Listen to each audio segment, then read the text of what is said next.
le député de Matane-Matapédia. Merci, M. le Président. 7 minutes pour vous parler de ma réaction et celle du Parti québécois quant au budget 2023-2024 du gouvernement du Québec. Nos concitoyens apprennent à chaque budget que des milliards et des millions sont consacrés à leur vie. Ce qui est important, c'est de savoir qu'est-ce que ça veut dire concrètement dans leur vie. Combien de personnes supplémentaires auront accès à des services importants pour eux? Quels projets pourront se réaliser qui ont un impact pour eux? Et c'est là-dessus qu'on devrait juger d'un budget. Quel est l'impact sur la vie des gens? Parlons du contexte dans lequel s'inscrit ce budget. Le gouvernement de la CAQ, en 2018, a hérité d'une situation financière sans précédent. D'énormes surplus qui lui ont permis essentiellement de dire oui à tout le monde pendant 4 ans. S'ajoute à ça une capacité qu'on n'a jamais vue d'engager des sommes sans reddition de compte dans le contexte de la pandémie. Lors de la campagne électorale, le gouvernement a décidé d'octroyer des chèques à un nombre important de Québécois et Québécoises. Monsieur le Président, je vous le dis en toute certitude, ces chèques ont un impact considérable sur le résultat de l'élection. Bien des citoyens rencontrés nous ont dit « Est-ce que c'est vous qui donnez les chèques? » Non. Ça, c'est la solution facile. Bien, si ce n'est pas vous, on veut voter pour ceux qui en donnent. Pas pour le projet de société, pour le gain à court terme. C'était la solution la plus facile. Ça a été la plus rentable électoralement. Ça a eu un impact considérable. Alors, le gouvernement de la CAQ a remis des chèques. Maintenant, le gouvernement fait un choix, celui d'accorder des baisses d'impôts. Et le principe est relativement simple. Si vous gagnez peu, vous recevez peu. Si vous gagnez beaucoup, vous recevez beaucoup. Évidemment, il y a plein de gens qui ne paient pas d'impôts, alors on pourra parler des services qui sont essentiels pour eux aussi. C'est des Québécois à part entière. Lorsqu'on explique à nos concitoyens quelles sont les sommes, en fait, qui ne seront pas imposées, ils disent « Ah oui, que ça? Oui, c'est ça. » Alors, bien des économistes avaient averti le gouvernement que ce n'était pas la chose à faire, mais le premier ministre a passé la commande au ministre des Finances de procéder de toute façon. Alors, le premier signal qui est envoyé, c'est que la priorité, c'est les baisses d'impôts. Au même moment où le gouvernement du Québec plaidait pour obtenir l'argent essentiel pour la santé. Alors aujourd'hui, Monsieur le Président, je ne vais pas utiliser un tableau pour illustrer le manque à gagner pour soigner nos Québécois. Je vais vous montrer ce verre d'eau qui est sur mon pupitre, donc qui est accessible. Je pourrais décider de prendre une gorgée d'eau. Ça, c'est ce qui était demandé par le gouvernement du Québec. Ça, c'est ce qui a été obtenu.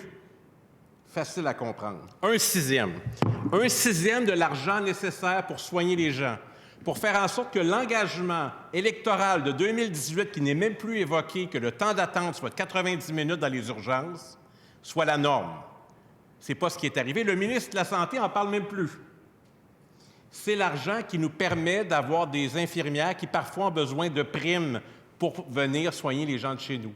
Présentement, il y a 2 découvertures en santé à l'hôpital de Matane et d'Amqui. Les mamans ou les futures mamans doivent aller accoucher à Rimouski. On a demandé des primes supplémentaires? Non. On a parlé d'Amqui dans les dernières semaines, tristement. J'ai demandé bien humblement au ministre de la Santé de se pencher sur l'hôpital d'Amqui qui vit une triste situation. Il ne commentera pas. Parce que maintenant, il y a une nouvelle façon de procéder où les ministres délèguent ces responsabilités. La question de la responsabilité ministérielle est de moins en moins assumée et c'est grave dans une démocratie. Alors, qu'est-ce que le gouvernement fait? Essentiellement, il ne veut pas s'occuper trop du quotidien. Il veut déléguer ça ou créer des nouveaux réseaux parallèles. Sous la CAQ, on a les maisons des aînés, on a les espaces bleus, les maternelles 4 ans, l'agence de santé maintenant et quoi d'autre encore? C'est très important de laisser un legs. Je pense qu'il est très important, en ce qui me concerne, de laisser une trace dans la vie des gens qui comptent sur nous. Et c'est ce que je fais depuis 16 ans, Monsieur le Président. Et les citoyens jugeront de ce budget, est-ce qu'il change quelque chose de concret? Lorsqu'on parle abondamment de santé mentale, il y a un test pour ça. Quelle est la part du budget de la santé qui est consacrée à la santé mentale? Une fraction. Très peu. Pourtant, on nous dit c'est important. Mais le vrai test, c'est le test budgétaire où s'exercent toutes sortes d'influences. Celle des lobbies, celle des corporatismes, l'influence relative de chacun des ministres, et ultimement, c'est le premier ministre qui tranche. Alors, on a dans ce budget le fruit de ces arbitrages. C'est les choix qui ont été faits avec l'impôt durement gagné des Québécois. Comment ça se fait? Avec les impôts qu'on paie et les taxes sur la consommation, essentiellement. La moitié de l'argent qu'on envoie. Parce que l'autre moitié, à Ottawa, il y a un budget qui est prononcé au moment où on se parle. On n'a pas de contrôle là-dessus. On y renonce, on quémande, on espère. On se demande, ils vont-ils penser à nous? Est-ce qu'on devrait dire ça? Est-ce qu'ils vont quand même nous le donner? C'est humiliant, M. le Président. Moi, je suis indépendantiste parce que je pense qu'on est capable. On est capable de gérer l'ensemble de nos taxes et de nos impôts, de voter toutes nos lois, tous nos traités internationaux. Parce qu'on est capable. Si on ne le souhaite pas, c'est le contraire de l'indépendance et la dépendance. Alors, c'est ce qui se passe présentement. Alors, avec l'argent qui est à la disposition du gouvernement du Québec, il y a des choix qui sont faits. En octroyant des baisses d'impôts, bien, on n'a pas les ressources nécessaires pour, je vais parler de la santé mentale, pour le logement, qui est un enjeu de dignité, pour les places en CPE, pour les municipalités, c'est assez unanime du côté municipal que les élus trouvent que ce n'est pas un budget qui est bon pour les régions, qui est bon pour les municipalités. Ça, c'est les réalités auxquelles on fait face. La ministre régionale du Bas-Saint-Laurent a été interviewée dans une entrevue qui certainement passera à l'histoire, où on lui demande essentiellement qu'est-ce que ça rapporte à vos concitoyens. Et les réponses ne venaient pas. Et on en venait à vanter le fait qu'on paie moins d'impôts. Alors, si notre projet de société avec ce gouvernement, c'est de se comparer à l'Ontario, il me semble qu'on peut avoir beaucoup plus d'ambition pour le peuple qu'on représente. Monsieur le Président, ce budget, on va le vérifier à l'usage.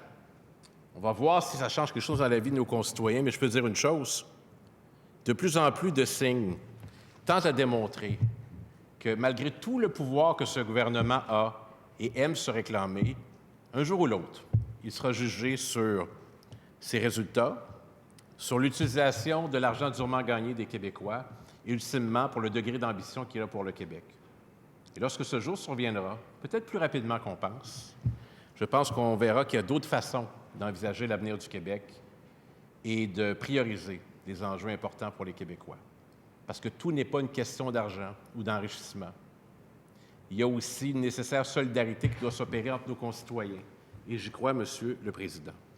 Donc, c'est tout le temps dont je dispose. Ça sera 8 minutes finalement. J'aurais eu bien des choses à dire, mais je plains bien des groupes qui sont venus nous voir qui réclamaient, pas pour eux, mais pour les gens dont ils s'occupent, de l'argent. Ce ne sera pas le cas. Alors, peut-être l'année prochaine, mais en attendant, il y a des gens qui souffrent et on sera là pour les défendre. Merci, Monsieur le Président. Merci, Monsieur le député.